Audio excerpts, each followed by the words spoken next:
दोस्तों नवल डेकयार्ड अप्रेंटिसशिप भर्ती को लेकर ऑफिशियल नोटिफिकेशन जारी किए गए हैं और ये जो बहाली होने वाली है अप्रेंटिसशिप का, इसमें बहुत सारे कैंडिडेट को मौका मिल रहा है। जो केवल 8वीं पास है वो भी फॉर्म को भर सकता है, 10वीं पास है फिर भी भर सकता है, अगर मान लीजिए जो बच्चा ITI किया वो भी भर सकता है। सबके लिए अलग अलग यहाँ पर बहाली निकाली गई। करीब 300 से अधिक सीटें रखी गई है। बात करें इसमें आवेदन प्रक्रिया की, तो आवेदन प्रक्रिया ऑनलाइन माध्यम से स्टार्ट किए गए हैं। ऑल इंडिया से कैंडिडेट आवेदन कर सकते हैं। आवेदन करने का कोई शुल्क भी नहीं रखा गया है। इससे जुड़ी पूरी जानकारी के लिए हमने आपको वीडियो डिस्क्रिप्शन में आपको लिंक दे दिया है। आप ऑनलाइन अपडेट stm.in के वेबसाइट से पूरी जानकारी को आप पढ़ सकते हैं और नोटिफिकेशन भी आप डाउनलोड कर सकते हैं। यहीं पर आपको नोटिफिकेशन का लिंक है और ऑनलाइन माध्यम का जो लिंक है ये 23 तारीख से एक्टिव होने जा रहा है और 10 मई तक आपके आवेदन होंगे। तो मैं 23 तारीख को एक डिटेल वीडियो भी लाऊंगा कि कैसे फॉर्म को भरना है। बाकी यहीं से आपका ऑनलाइन आवेदन होने वाला है। बाकी नोटिफिकेशन आप यहां से डाउनलोड कर पूरी जानकारी आप खुद से रीड आउट कर सकते हैं। देखिए ये जो नोटिफिकेशन है इस अप्रेंटिसशिप के लिए पहले भी जारी किया गया था, जो कि 16 मार्च 2024 के डेट में था, लेकिन किसी कारणवश आवेदन नहीं हो पाए हैं। लेकिन अब आप सभी का 23 तारीख से आवेदन प्रक्रिया स्टार्ट होंगे। ये इनका वेबसाइट है, इस पर जाकर आप आवेदन कर सकते हैं। इसमें हमने बताया कि ITI जो किए हैं उन कैंडिडेट को भी मौका दिया गया है और जो फ्रेशर कैंडिडेट है उनको भी मौका दिया गया है। मेल फीमेल दोनों लोग आवेदन कर सकते हैं।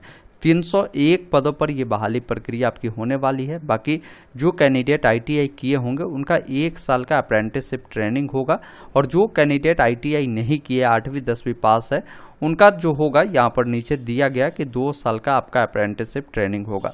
अब बहुत सारे कैंडिडेट के मन में ये कन्फ्यूजन होगा कि अप्रेंटिसशिप ट्रेनिंग होता क्या है।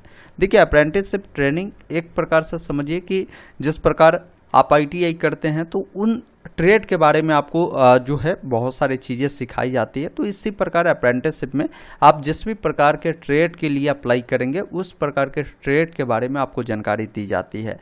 इससे बेनिफिट क्या होता है अप्रेंटिसशिप करने से कि बहुत सारे ऐसे बहाली अब आती है जिसमें बोला जाता है कि अप्रेंटिसशिप अगर आप किए हैं तो आप अप्लाई कर सकते हैं। बहुत सारे ऐसे भी बहाली होती है जिसमें बोला जाता है कि यदि आप अप्रेंटिसशिप किए हैं तो इस नो में जानकारी दीजिए, देते हैं तो वहाँ पर प्रेफरेंस मिल जाता है। आपका नंबर अगर 5-10% कम भी होता है मेरिट में, अगर आपने अप्रेंटिसशिप किया तो फिर भी आपका सिलेक्शन हो जाता है। तो ये सब बेनिफिट होता है।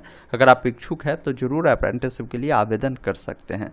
बाकी यहाँ पर इन्होंने बताया है कि जो 1 ईयर का अप्रेंटिसशिप ITI वालों का होगा तो ट्रेड का नाम देख सकते हैं, साथ ही साथ कितने वैकेंसी है किस कैटेगरी के लिए वो भी जानकारी आपको यहाँ पर दिए गए हैं।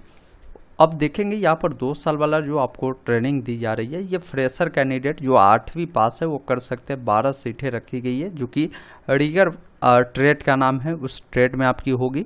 उसके अलावा देखेंगे एक 10वीं पास कैंडिडेट के लिए है फॉरगर हीट थ्रेटर, इस वाले ट्रेड में आपकी बहाली है, 1 सीटें रखी गई है। कुल मिलाकर 301 सीटों पर यह बहाली प्रक्रिया होगी। बाकी और भी जानकारी यहाँ पर दिए गए हैं वो आप देख पाएंगे। जैसे एलिजिबिलिटी के बारे में इन्होंने बताया है कि किस ट्रेड के लिए क्या आपके पास एलिजिबिलिटी होनी चाहिए वो देख पाएंगे। एज के बारे में बताया है कि मिनिमम आपकी 18 साल होनी चाहिए और यहाँ पर 14 साल और 18 साल है। अकॉर्डिंग जो भी ट्रेड होगा उस ट्रेड के अकॉर्डिंग ये निर्भर करेगा। बाकी जब अप्रेंटिसशिप आप करेंगे तो इसमें आपको स्टाइपेंड के रूप में सैलरी भी आपको दी जाएगी। उसके बारे में बताया है कि जो भी इनका रूल है उस रूल के अकॉर्डिंग आपको जो स्टाइपेंड है 10,000 से लेकर 15,000 के बीच में आपको ये रखी जाती है, वो आपको दी जाएगी। इसके अलावा सिलेक्शन प्रोसीजर इन्होंने बताया है कि सिलेक्शन कैसे होगा। तो सबसे पहले क्या होगा कि आवेदन करने वाले कैंडिडेट को शॉर्ट लिस्टेड किया जाएगा, फिर उनका रिटन एग्जाम होगा। रिटन एग्जाम के अनुसार आपका जो है एक मेरिट बनाई जाएगी। मेरिट जो बनेगी तो जिन कैंडिडेट का इसमें नाम होगा, फिर जो ITI किए हुए हैं उसमें उन्होंने जो भी नंबर लाया होगा, इन दोनों को जोड़कर एक मेरिट आएगी। उसमें जो कैंडिडेट शॉर्ट लिस्टेड होंगे उनका इसमें चयन प्रक्रिया होगा। बाकी जिसमें ITI नहीं मांगे गए हैं, नॉन ITI वाले जो ट्रेड है उसमें आपने जो रिटन में नंबर लाया होगा, उसके बाद जो भी 8वीं 10वीं आप देंगे उसमें जो नंबर होगा उसके अनुसार आपका मेरिट बनेगी और आपकी सिलेक्शन प्रक्रिया होगी। रिटन एग्जाम के बारे में इन्होंने बताया है कि रिटन एग्जाम जो आपका होगा वो किस प्रकार होगा और किस टॉपिक से प्रश्न पूछे जाएंगे बताया गया है। जैसे आपका MCQ जो यानी आपको 4 ऑप्शन वाला जो एग्ज़ाम है वो इस टाइप का आपको देना होगा, जिसमें आपको जनरल साइंस से 35 नंबर के प्रश्न रहेंगे, मैथ से आपके जो होंगे 35 नंबर के होंगे, उसके अलावा जनरल अवेयरनेस से 30 नंबर के आपके प्रश्न होंगे। कोई निगेटिव मार्किंग नहीं है, 2 घंटे की आपको समय इसमें दी जाएगी। बाकी जो भी आपका मीडियम होगा क्वेश्चन का, इंग्लिश हिंदी दोनों में रहेगा। और इसका जो सेंटर बनाया गया है ओनली मुंबई में ही है, ये ध्यान रखिएगा। मई से जून महीने में आपकी एग्ज़ाम होने वाली है। अब जो कैंडिडेट एग्ज़ाम में क्वालिफाई किए जाएंगे, जिनका प्रोविजनल मेरिट लिस्ट में नाम आएगा, उनका इंटरव्यू होगा, फिर डॉक्यूमेंट वेरिफिकेशन होगा, फिर यहाँ पर बताया गया कि ओरल टेस्ट होगा, फिर फाइनल मेरिट लिस्ट आएगी और आपका मेडिकल एग्जामिनेशन होगा, फिर आपको ट्रेनिंग के लिए बुला ली जाएगी, ये ध्यान रखिएगा। बाकी ट्रेनिंग जो आपका होगा जुलाई अगस्त में होने वाले हैं, ये इन्होंने बताया है। और इसमें जो भी खर्चा होगा आने जाने में, जैसे आप एग्ज़ाम देने आएंगे या डॉक्यूमेंट वेरिफिकेशन कराने आएंगे, तो ये सारा खर्चा आपका ही रहेगा, ये ध्यान रखिएगा।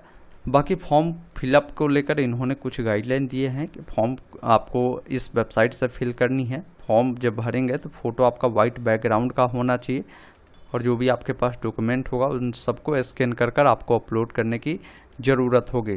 क्योंकि लास्ट पॉइंट में इन्होंने बताया है कि जो भी डॉक्यूमेंट आप देंगे वो लेटेस्ट तो होनी चाहिए फ़ोटोग्राफ आपका, और वो सेल्फ अटेस्टेड जो फोटोग्राफ आपका होगा, और जो भी अदर डॉक्यूमेंट है वो इन्होंने बताया कि फ़ोन से ऐसा नहीं है कि आप फ़ोन के कैमरा से खींचकर अपलोड करेंगे तो ये एक्सेप्टेबल नहीं होगा, ये ध्यान रखिएगा। तो हमेशा कोशिश करना है कि जो डॉक्यूमेंट आप दे रहे हैं किसी प्रिंटर के द्वारा स्कैन कर कर ही आप अपलोड करें, अन्यथा फॉर्म आपका रिजेक्ट कर दिए जाएंगे, आप शॉर्ट लिस्टेड नहीं होंगे। तो ये इनका ओवरऑल जानकारी था।